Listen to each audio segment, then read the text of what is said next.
안녕하세요. 부동산에 관한 한 여러분의 베프가 되고 싶은 공인중개사 김혜주입니다. 예, 오늘은 상가임대차 보호법 이모저모를 한번 살펴보려고 합니다. 계약갱신 요구권, 또 임대료 증액 상한, 우선 변제권, 최우선 변제권, 그리고 이 대항력 이렇게 한번 정리를 해보겠습니다. 같이 공부해 보세요. 상가임대차 보호법 보호대상, 상가임대차 보호법은 주택과 다르게 보호대상이 정해져 있습니다. 이렇게 보증금이 일정액 이하인 임대차에만 적용한다 이렇게 정해져 있습니다. 그러니까 소액 임차인들만, 그러니까 아주 비싼 그런 임차를 하시는 장사하시는 그런 분들 말고 좀 힘든 그런 약자인 그런 임차인들만 보호를 해주겠다 이런 이야기입니다. 이때 이 보증금은 환산보증금이라고 해서 월세까지 곱해서 이제 계산된 거라서 이따 계산하는 법 알려드리겠습니다. 법인인 임차인도 보호 대상입니다. 어차피 상가나 사무실 하시는 분들이 다 이제 사업자 등록하고 하시는 분들이니까 법인인 임차인도 보호 대상이 된다. 주택에서는 안 되거든요. 일시 사용 임대차는 적용하지 않습니다. 그 다음에 건물을 영리 목적으로 사용하는 임대차에만 적용됩니다. 이 영리 목적이라는 것은 공부상 목적이 아니고 공부상의 용도가 아니라 실질적으로 뭐로 사용하고 있냐에 따라서 결정이 됩니다. 그러니까 실질적으로 영업용으로 사용하는 그런 임대차에만 적용을 해주겠다 이런 이야기입니다. 그래서 예를 들어 겸용 건물이라면 내가 뭐 어떤 상가 건물에 방 한 칸, 여기 예로 식당에 딸린 방 한 칸에서 살림을 하고 있다 이러면 어느 쪽에 그러니까 상가 임대차의 보호를 받아야 되냐 아니면 주택 임대차 보호법의 보호를 받아야 되냐 이제 고민이 되실 텐데 이런 경우에는 주된 부분을 뭐로 사용하느냐에 따라 결정하시면 됩니다. 그러니까 예를 들어서 주된 부분을 영업용으로 사용하신다면 사업자 등록하시고 상가임대차 보호법의 보호를 받으시는 게 맞습니다. 상가임대차에서는 보증금을 그냥 보증금이 아니라 환산보증금으로 계산한다고 아까 말씀드렸잖아요. 환산보증금이란 뭔지 한번 보겠습니다. 그러니까 순수한 보증금이 아니라 월차임을 보증금으로 환산하여 합산한 것. 예를 들어서 1억에 100만 원짜리 상가 이제 임차인이라면 내가 주택에서는 그냥 나는 1억짜리 임차인이 되는 겁니다. 1억짜리 보증금을 가진 임차인이 되는 건데 상가에서는 이 월세 100만 원 곱하기 100을 해서 이 보증금과 합합니다. 그래서 환산 보증금 100 곱하기 100 하면 1억이 또 되니까 합쳐서 1억이랑 합쳐서 나는 환산 보증금 2억짜리 임차인이 되는 겁니다. 네, 현재 부천에서는 6억 9천만 원, 환산보증금 6억 9천만 원 이하만 상가임대차 보호법으로 이렇게 크게 보호를 하고 있거든요. 만약 6억 9천짜리라면 뭐 1억에 590짜리 월세 요런 사람 이하만 보호하겠다 이런 이야기죠. 그런데 이 환산보증금이 초과하는 임차인도 임차인이긴 하니까 최소한 몇 가지는 보호를 해주자. 그래서 3가지만 우선 적용을 해줍니다. 권리금 회수기의 보호, 그 다음에 대항력, 그 다음에 계약갱신 요구권. 이 3가지는 환산보증금을 초과하는 모든 상가 임차인에게 이제 적용을 해주겠다 이런 이야기입니다. 다음 대항력. 대항력의 취득 요건은 상가 건물의 인도와 사업자 등록 신청입니다. 사업자 등록 신청은 세무서에 가서 하는 거죠. 그러니까 세무서에 가서 사업자 등록 신청을 하면 그 다음날 0시부터 대항력이 생기는 겁니다.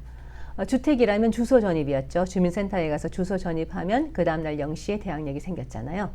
근데 이때의 대항력이란 상가 건물의 대항력이란 상가 건물이 누구한테 이제 넘어갔어요. 매매에 의해서 이제 새로운 양수인한테 상가 건물이 넘어갔어도 나는 새로운 양수인에게도 나는 내 계약 만기까지는 이 상가를 사용 수익하겠습니다. 계속해서 쓰겠습니다. 라고 주장할 수 있는 힘입니다. 그걸 대항력이라고 합니다.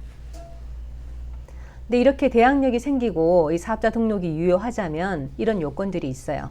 그러니까 임대차 계약자와 사업자 등록자가 같은 사람이어야 하고 또 임대차 계약서상 지번과 등기부상 지번이 같아야 합니다.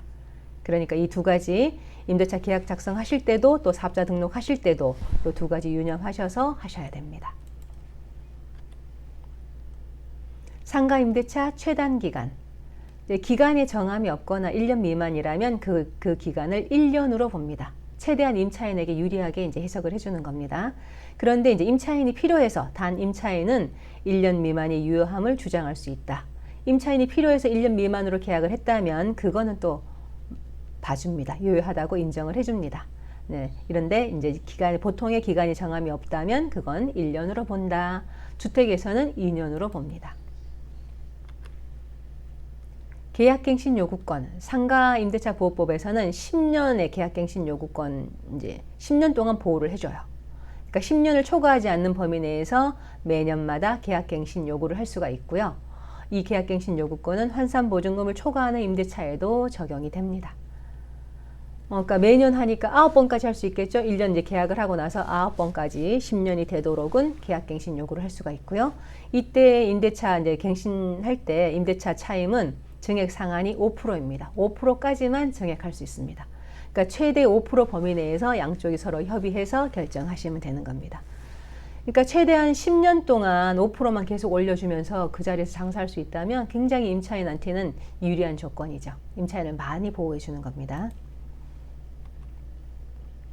그리고 우선 변제권이 있어요. 상가 임대차에도. 이 우선 변제권은 아까의 그 대항력, 사업자 등록까지 하는 대항력에다가 계약서 확정일자까지만 받으면 됩니다.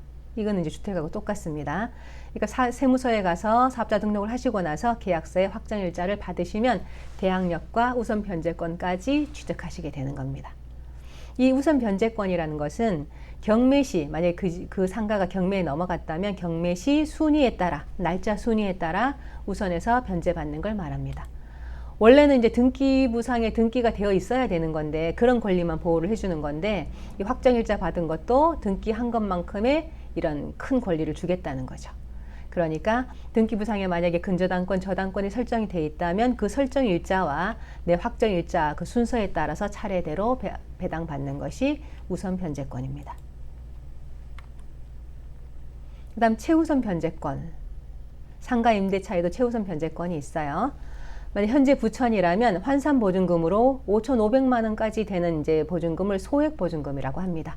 이 소액 보증금에 해당하는 그 소액 임차인한테는 최소 1,900만 원까지는 우선해서 변제를 해주겠다. 최우선해서 변제해주겠다. 이런 이야기입니다. 그러니까 순서를 보자면 내 앞에 만약에 저당권, 근저당권이 많이 있고 내가 후순위라서 난 한 푼도 받을 것이 없지만 이 소액 임차인에 해당하는 사람한테는 최소한 1,900만 원까지는 그 선순위 담보 물건보다도 먼저 배당을 해주겠다. 이런 이야기입니다. 이때의 기준이 되는 5,500만 원은 환산보증금이라고 말씀드렸고요. 부천이라면 5,500만 원입니다. 그리고 이 대항력을 경매 개시 결정 등기 전까지는 갖추어 놨어야 되는 겁니다. 갖춰놨어야 되고 이 대항력은 배당 요구 종기까지 계속해서 유지를 해야 됩니다. 이왕이면 안전하게 배당금을 다 받을 때까지는 유지하시는 게 좋습니다. 그리고 배당 요구할 것.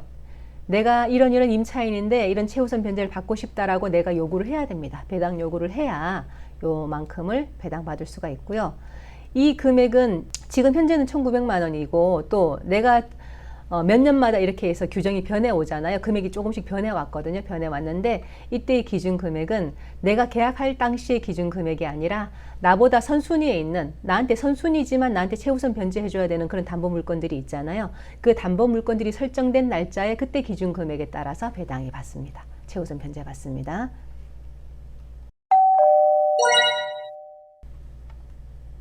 이렇게 사업자 등록과 확정일자를 받아두는 것이 이렇게 중요합니다. 그러니까 최대한 빨리 계약하자마자 그 근무를 인도받자마자 바로 세무서에 가서 사업자 등록하시고 확정일자를 받아두셔야 대항력도 가질 수가 있고 우선 변제권과 최우선 변제권까지 받을 수가 있습니다.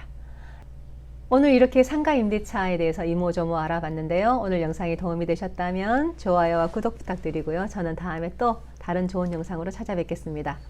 부동산에 관한 여러분의 좋은 친구가 되고 싶은 공인중개사 김혜주였습니다. 감사합니다.